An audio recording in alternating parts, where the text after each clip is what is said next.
ሰላም እንዴት ናችሁ? ውድ የሃቲው ቤተሰቦቼ ደህና ናችሁ ወይ? እኔ በጣም ደህና ነኝ፣ እግዚአብሔር ይመስገን። ዛሬ አውቃለሁ ፎርማል በሆነ ወይ አይደለም የመጣሁት። ስላሴ ቤተክርስቲያን ቁጭ ብዬ ነው ይሄን ቪዲዮ መቀርጽላችሁና ሰሞኑን በህይወቴ ባጋጠመኝ አንድ ነገር የተማርኳቸውን 3 ነገሮች እንዲሁ ሼር ላደርጋችሁ ነው የመጣሁትና እነዚህ ነገሮች ብትሰሟቸው ይጠቅሟችኋል ብዬ በማሰብ ነው ይሄ ቪዲዮ እምሰራላችሁ።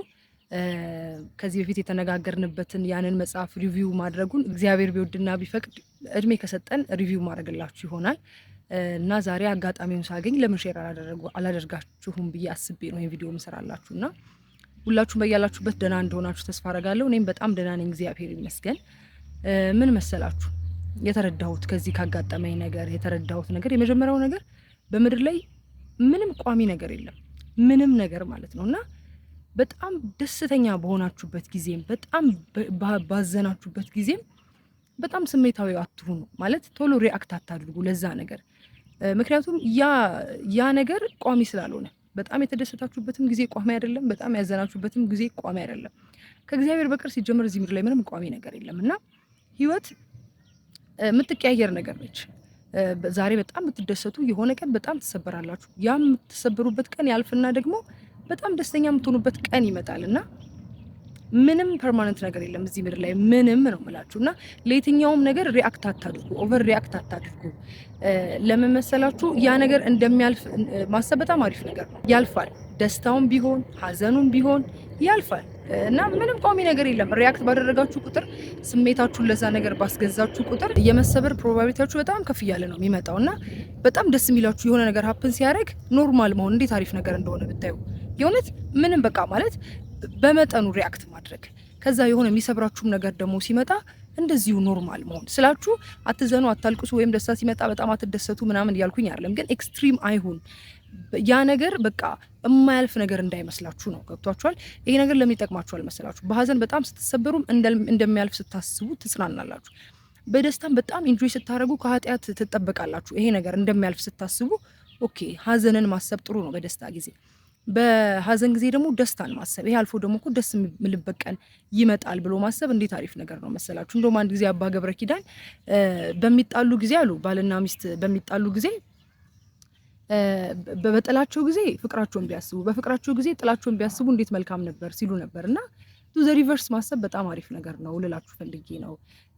ንጉስ ዳዊትን የሚያክል እንደ ልብ የተባለ ትልቁ ንጉስ ዳዊት እንኳን መዝሙረ ዳዊት ላይ ስታነቡት በቃ ህይወቱ እንዴት እንደሚፈራረቅ፣ አንዴ በጣም እጅግ በጣም ደስተኛ ይሆናል፣ አንዴ ሲሰበር ታዩታላችሁ፣ አንዴ ደግሞ በቃ በኃጢአቱ ድቅ ሲል፣ አንዴ ደግሞ ስለ ጽድቁ ሲያወራ እና ላይፍ እንዲህ ናት። በቃ አፕ ኤንድ ዳውንስ አለው ሁል ጊዜም ቢሆንና ለየትኛውም ነገር ራሳችሁን አትጉዱ። በቃ እዚች ምድር ላይ እስካለን ድረስ እንደሚመሽ እንደሚነጋ፣ ክረምት በጋ እንደሚፈራረቅ፣ ሞት ህይወት እንዳለ ሁሉ ሁሉም ነገር ፐርማነንት አይደለም፣ ይፈራረቃል እና ራሳችሁን በዛ ውስጥ አድርጋችሁ እዚህ ምድር ላይ እንደሚቀር ሰው በጣም ራሳችሁን አትጉዱ። ማለት ይሄን ትተነው የምንሄደው ነገር ነውና እሱ እንድታስቡ ፈልጋለሁ። ቋሚ እንዳልሆነ አስቡ፣ የመጀመሪያው ነገር።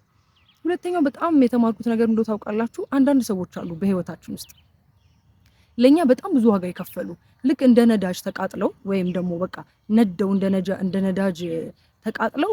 አሁን ለምሳሌ ነዳጅ ምንድነው የሚያደርገው? ይቃጠልና ለመኪናው እንዲሄድ ጉልበት ይሰጠዋል። ልክ እንደዛ በህይወታችን ውስጥ ነዳጅ የሆኑ ሰዎች አሉ። እነሱ ተቃጥለው ነደው እኛ እንድንሄድ እንድንበር እንድንፈጥን የሚያደርጉን ሰዎች አሉና እነዚህ ሰዎች ለኛ በከፈሉት መስዋዕትነት አልፈው ሊሆን ይችላል፣ ሞተው ወይም ደግሞ ተጎሳቁለው ወይ የማይሆን ቦታ ሆነው ሊሆን ይችላልና እኛ ያንን ነገር በማሰብ መብሰልሰላችን እነሱን አይክሳቸውም፣ ወይ በመሞታቸው መብሰልሰላችን ተስፋ መቁረጣችን አይደለም እነሱን የሚክሰው። እንደዛ ካደረግንማ ውለታቸውን በዜሮ አጣፋ ነው ማለት ነው፣ የከፈሉትን ዋጋ በዜሮ አባዛ ነው ማለት ነው። ይልቁን ምን ማድረግ ነው ያለብን? በህይወት ቢኖሩ ወይም ደግሞ ቢያዩን ደስ የሚላቸውን ነገር ማድረግ፣ የከፈሉትን ዋጋ መስጠት፣ ያንን የከፈሉትን ዋጋ ይበልጥ ማሳደግ። የለም እነሱ በህይወት ቢኖሩ ኖሮ ሊያዩን የሚፈልጉበት ቦታ መገኘት። በቃ እነሱ ኦልሬዲ እኮ አንዴ ከፈሉልን አይደለ? ድጋሚ ለምንድን ነው ያንን ፔን እኛ የምናሳልፈው? ማለት የከፈሉትን ዋጋ ለምንድን ነው በዜሮ የምናባዛው? የኛ መሰበር፣ የኛ መውደቅ፣ የኛ እነሱ የጠበቁት ቦታ አለመድረስ እኮ የነሱን የከፈሉትን ዋጋ እንደማሳጣት እኮ ነውና እነዚህን ሰዎች በቃ ድጋሚ በመሰበር ባንገላቸው፣ ድጋሚ በመሰበር ወይ ተስፋ በመቁረጥ ዋጋ ባናሳጣቸው ብዬ አሰብኩኝ። የምሬን ነው የምላችሁ። ኦልሬዲ እነሱ ከፈሉልን አይደል? ስለዚህ እኛ የሚጠብቁን ቦታ መገኘት፣ ከዛ ማለፍ ልክ ፕሌን ነዳጅ ተሞልቶ እንደሚበረው ሁሉ በቃ ያንን መብረር በእኛ ህይወት ማሳየት የለም ከፍ ማለት መበረታታት ነው ያለብን እንጂ ዋጋቸውን መና ማስቀረት የለብንም። እነሱ በህይወት ቢኖሩ የምር አሁን እኛ መሰበራችን ያስደስታቸው ነበር እና ሁሌ እንደዚህ ዋጋ የከፍሉላችሁን ሰዎች ስታስቡ አሁን እየሆንኩት ያለውት ነገር ያ ሰው በህይወት ቢኖር ወይ አጠገቤ ቢኖር ደስ የሚያሰኘው ነገር ነው? የከፈለው ዋጋ የምር ቦታ ይዟል ብላችሁ እራሳችሁን ጠይቁ። አሁን እያደረጋችሁ ያላችሁት ነገር የዛን ሰው የከፈለውን መስዋዕትነት ዋጋ እንደማያሳጣ እርግጠኛ ሁኑ እና በእርግጠኝነት ብዙ ሰው በህይወታችሁ ደግሞ እንደዚህ አይታለ እናት ሊሆን ይችላል፣ አባት፣ ወንድም፣ እህት፣ ባል፣ ሚስት ሊኖራችሁ ይችላል እንደዚህ ዋጋ የከፈሉላችሁ ሰዎች። ስለዚህ እነሱ የከፈሉትን ዋጋ እባካችሁ መን አታስቀሩ። ተስፋ በመቁረጥ በመውደቅ በማዘን 10 ጊዜ ስማቸውን እያነሱ በማልቀስ ምን በማለት ከፈሉትን ዋጋ በዜሮ አታባዙት ፕሊስ እባካችሁ እና በርቱላቸው። ቢኖሩ ሊያዩዋችሁ የሚፈልጉት ቦታ ደርሳችሁ አሳያቸው፣ ከፍ በሉላቸው፣ እግዚአብሔርን አመስግኑላቸው። እነሱ ወደሚገባቸው ቦታ ነው ሄዱት እና ቢያንስ እናንተ በምድር ደስ አሰኟቸው፣ ስማቸውን አስጠሩ። ቢኖሩ ሊያዩትን የሚፈልጉትን ማንነት እናንተ ሆናችሁ ተገኙ ለማለት ፈልጌ ነው። የመጨረሻው ነገር ደግሞ ማለት ነው እኔ በጣም ነው የሚገርመኝ ይሄ ፖይንት የማይረሳ እግዚአብሔር ብቻ ነው። ልንገራችሁ፣ ዛሬ ሞታችሁ አይደለ ነገ ትረሳላችሁ። ዛሬ ተቀበራችሁ አይደለ ተቀብራችሁ ሰው ቤት ሲመጣ ጨዋታ ነው፣ ሳቅ ነው፣ ደስታ ነው ስላችሁ ይሄን ያህል ደስታ አይደረግም፣ ግን ትረሳላችሁ። ኤኒዌይስ ተረስታችሁ ንፍሮ ይበላል፣ ምግብ ይበላል፣ ደስታ ነው በቃ የሚደረገው። ማንም ኖቲስ አያደርጋችሁ።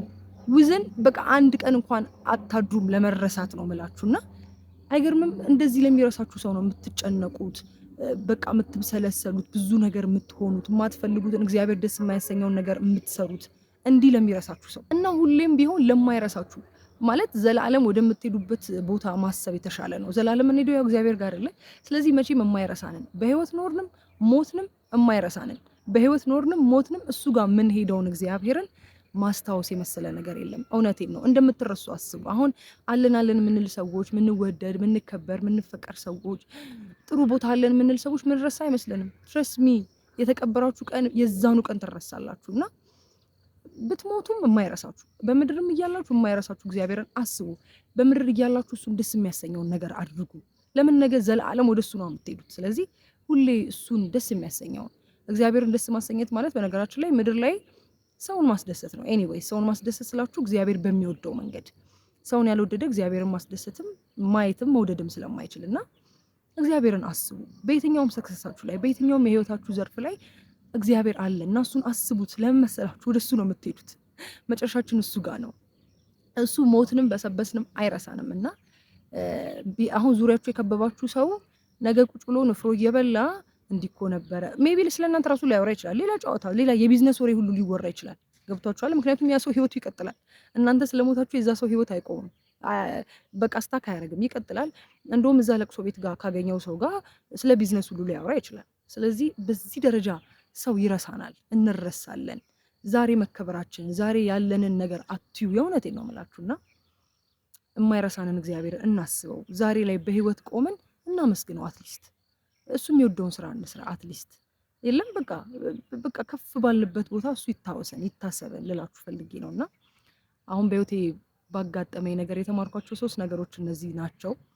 ምናልባት ይጠቅማችኋል ብዬ ነው ይሄን ቪዲዮ ቤተክርስቲያን ውስጥ ቁጭ ብዬ የምሰራላችሁ። እግዚአብሔር ቢወድ ቢፈቅድ ደግሞ የመጽሐፋችን ሪቪው ሌሎችን ቪዲዮዎችንም እንቀጥላለን። የዩቲዩብ ቤተሰብ ያልሆናችሁ ወዳጆቼ ቤተሰብ ሁኑ። እግዚአብሔር እሱን ብቻ የምናስብበትን እሱን ደስ የምናሰኝበትን እንደሱ ፍቃድና እንደሱ ውድ የምንኖርበትን ልቦና እና ሀሳብ ይስጠን። የሁላችንን ፍጻሜ ያሳምርልን። በቃ የላይኛውን መንገድ የምናስብበትን ልቦና ይስጠን ለማለት ወዳለሁ። እጅግ በጣም ወዳችኋለሁ። የሳምንት ሰው ይበለን። ሰላም ሁኑ።